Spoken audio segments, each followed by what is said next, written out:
Hoje conto com o Dr. Elísio de Sousa, o jurista e representando a Frelimo no painel. Conto também com o Dr. Elísio. Boa noite. Bem-vindo de volta. Muito obrigado, Luciano. Obrigado pela calorosa recepção. Ao Dr. Gundan também, muito obrigado pelas palavras de encorajamento e de boas-vindas. Ao Dr. Molega, sem dúvida, dá-nos mais vontade de poder trilhar muito mais por esses caminhos. Muito obrigado pelo incentivo e pelo esforço, pela força, perdão. Agradecer também ao povo moçambicano por estarmos aqui neste contacto, mas primeiramente, por último, mas o principal, que é agradecer a Deus pela oportunidade de estar mais uma vez aqui no programa, com saúde e disposição para poder partilhar aquilo que é o nosso conhecimento e experiência. Obrigado. Olhando historicamente para esta questão da paz e reconciliação, nós encontramos aqui um dado em comum, que é a ideia do alcance do poder. Começou com a Guerra Civil, tanto por algum descontentamento. Tivemos depois estes acordos que determinaram as eleições de 1994, as primeiras eleições, mas mesmo depois dos acordos, mesmo depois da realização das sucessivas eleições, tivemos também cenários em que o governo teve que voltar à mesa para dialogar e, portanto, assinar outros acordos que, no fundo, tinham, tanto, alguma similaridade. A questão que eu coloco é qual a dificuldade que o governo tem, na sua observação, para gerir de forma definitiva esta questão dos conflitos relacionados com descontentamentos, sobretudo no processo eleitoral. Bom, obrigado.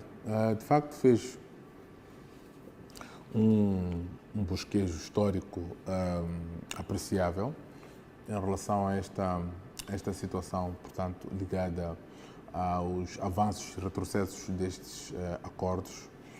Mas, primeiro, importa dizer que, de facto, nós temos um país dialogante, que os problemas têm sido resolvidos com base no diálogo. E não só. Temos também um histórico apreciável de diálogo cujos acordos alcançados sejam cumpridos na íntegra. Se formos a reparar, pelo menos aquilo que nos mostra os acordos de paz de 92, eles, portanto, e como muito bem referenciou o Dr. Molega, Moçambique ficou conhecido como um país de paz, como um país internacionalmente, como exemplo daquilo que é o alcance de acordos após um conflito civil militar. Bom, o que acontece muitas vezes? Quem assinou os acordos portanto, foi o governo e a RENAMO, não é? pelos líderes aqui enunciados. Foi o presidente Joaquim Sano, representante do governo, e o líder da RENAMO, portanto, Afonso da Câmara. Ora, a questão que coloca é a capacidade do governo de gerir os acordos. Mas se estamos a dizer que os acordos foram assinados por duas partes, significa que esta capacidade é exigível às duas partes, não só a uma parte. Não é preciso ver, porque o governo não é o dono do acordo. O governo é parte do acordo. Logo, portanto, há outras contrapartes. Por exemplo, há situações que vão desembocar em alguma instabilidade político-militar que também pode ter a ver com alguma situação de descontentamento pós-eleitoral. Mas este descontentamento não vem por parte do governo, vem por parte, eventualmente, daquilo que é a história, portanto, desses conflitos pós-eleitorais, vem por parte também daquelas partes que não se revêem naquele resultado eleitoral. Então, quanto a isso, pode ser pouco exigível que o governo faça muita coisa, porque o descontentamento é individual e é pessoal. É como culpar o pai pelo descontentamento do filho. Muito bem. Dizer, Dr. Elísio, se nós voltamos a fazer aqui uma retrospectiva da história, existe um ponto em comum que pode ser encontrado em todos os acordos que eventualmente terão sido assinados. Por exemplo, o que despoleta a guerra civil é algum descontentamento sobre o poder, salvo alguma correção. E depois temos a questão do acordo de paz, que visava acabar com a guerra civil, para iniciar um processo democrático no país. Temos primeiras eleições.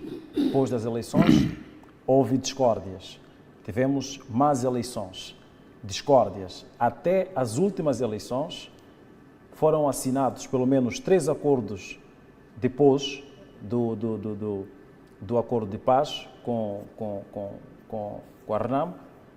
Não houve, portanto, solução relativamente a este capítulo que versa sobre o poder.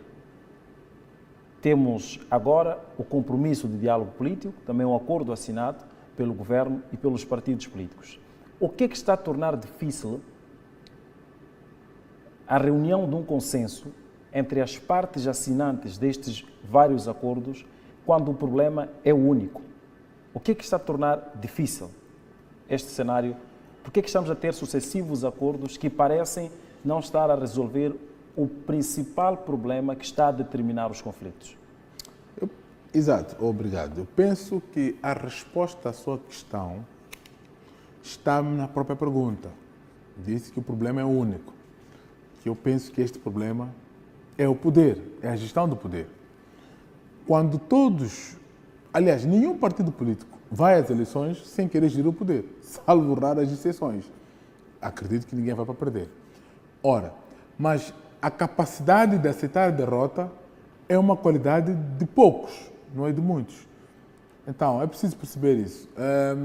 Não quero cá discutir as tecnicalidades do processo eleitoral.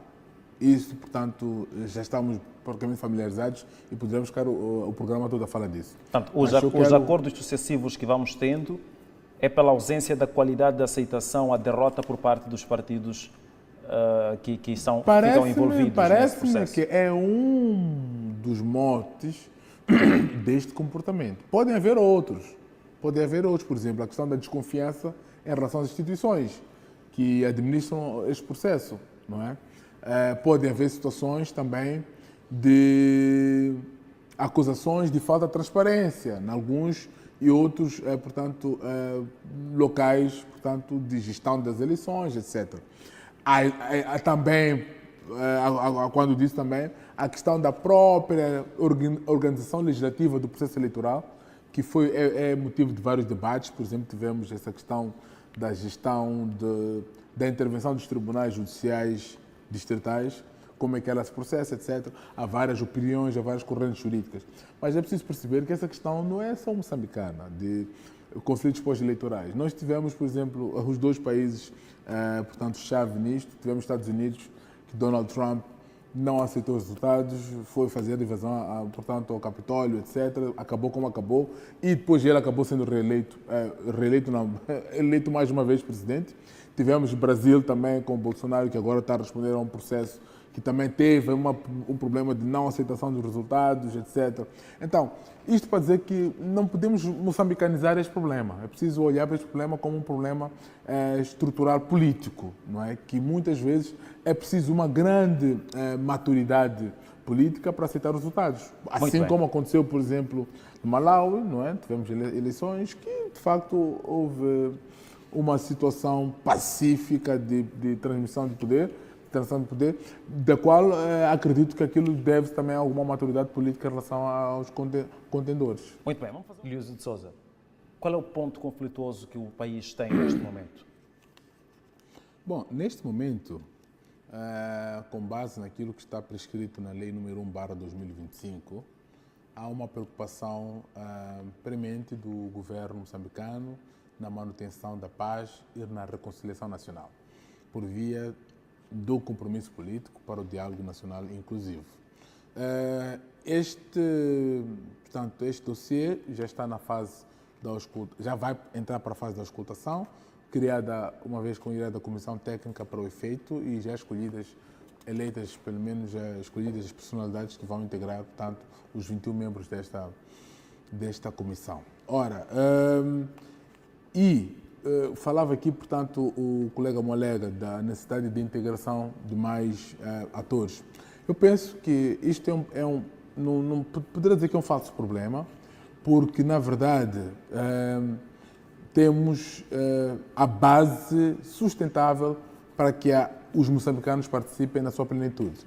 O que acontece é que pode haver algumas correntes que defendam que haja necessidade da inclusão dos novos partidos, não é? E das suas lideranças, novos partidos criados após o acordo. Bom, o que pode-se dizer é que é preciso primeiro respeitar aquilo que é a precedência destes acordos. O que seria a precedência? Seria aquilo que foi acordado pelas partes, porque nós temos o governo, neste caso, temos o governo também como parte portanto, nestes acordos. Então é preciso respeitar cada uma das partes que estão lá para que depois se possa eventualmente fazer alguma alteração.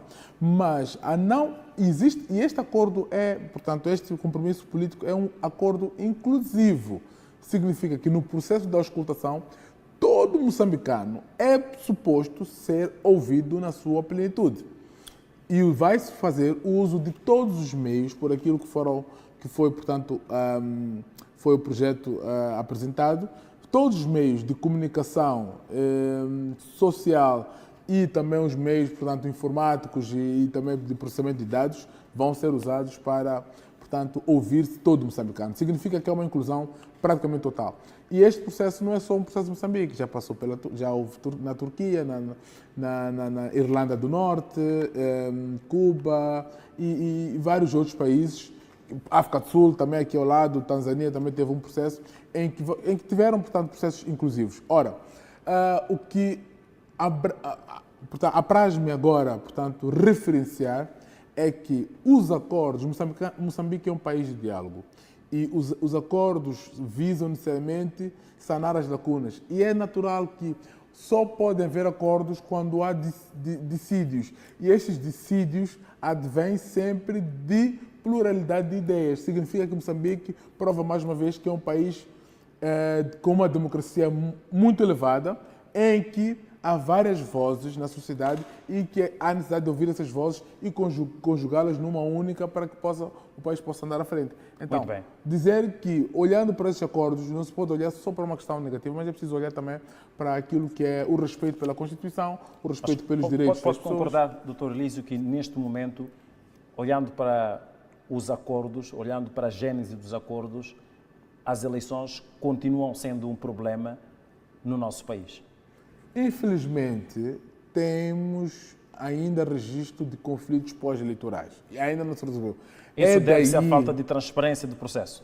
Não, neste momento, portanto, pelo menos os últimos acordos, que são o compromisso político, faz o arrolamento de todos os problemas que tem havido, não é, que possam ser causa destes conflitos pós-eleitorais. Por exemplo, a corrupção nas instituições, a transparência nas eleições, a composição do STAI, as propostas constitucionais que estão vertidas agora em relação aos poderes, portanto, aos poderes do Poder Executivo, a escolha dos membros do Poder Judicial, etc.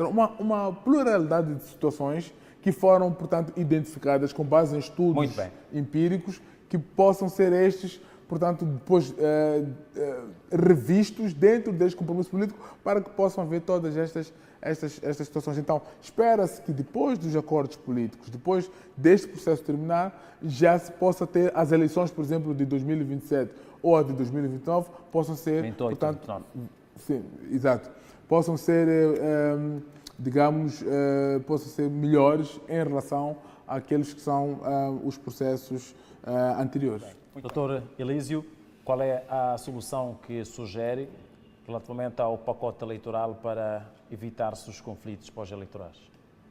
Bom, eu penso que a Comissão Técnica é a melhor instituição hoje que se mostra que vai buscar as soluções mais acertadas, naturalmente. E eu penso que para nós ficava muito mais fácil discutir aquelas que são as soluções que vão ser encontradas dentro deste trabalho da Comissão Técnica. Mas não há dúvida que podemos sempre adiantar uma e outra situação. Portanto, é preciso voltar a ver-se ao detalhe a questão da lei eleitoral. É preciso voltar a ver-se a questão da intervenção dos tribunais. Qual é a intervenção mais acertada? Se é uma intervenção, portanto, uma intervenção mais leve ou uma intervenção mais decisiva, mas também se essa intervenção não põe em causa a própria função do Poder Judicial, porque é preciso perceber que o Poder Judicial também subdivide-se em justiça, portanto, digamos, convencional e também a justiça eleitoral. E depois, o papel do Conselho Constitucional neste processo de revisão. Quais são os mecanismos, a relação entre o STAI e a CNE, como é que há essa interrelação e a própria composição da CNE. Se é composição partidária ou uma composição meramente profissional. Então, penso que são questões que devem ser aprofundadas e nada melhor do que esta comissão que já está a trabalhar, a equipe técnica relativamente a este diálogo político que está a trabalhar nesse sentido. Muito bem. Doutor Elísio? Bom, eu prefiro olhar num sentido positivista. Portanto, no discurso, Sua Excelência Presidente Daniel Francisco Chapo intitulou esta assinatura como uma obra de esperança para o povo moçambicano, que significa que estamos a falar de um investimento de 7,2 mil milhões de dólares, estamos a falar de uma capacidade de, agora atualmente, nos dois projetos, de 7 milhões de toneladas por ano de GNL. Estamos a falar de receitas fiscais de 23 mil milhões de dólares pelos próximos anos deste projeto e ainda uma capacidade de empregabilidade de 1.400 empregos e 3 mil milhões de dólares americanos para as pequenas, médias e grandes empresas que vão servir a este projeto. Ainda sem esquecer os 25% de energia que vão ficar retidos em Moçambique para o uso doméstico. Portanto, estamos a falar aqui de uma situação em que Moçambique volta a ter grandes esperanças para a satisfação daquilo que são necessidades básicas, porque estes valores, principalmente aquele recolhido no fisco, vai ser usado para... Mas a implementação desses números... Sim, que esse valor vai ser usado para financiar todos os outros projetos que estão ligados tanto à agricultura como ao turismo, empreendedorismo, etc. Muito obrigado. Infelizmente, o nosso tempo desta edição foi reduzido. Nós voltamos no próximo domingo com mais espaço de debate aqui no Resenha Semanal.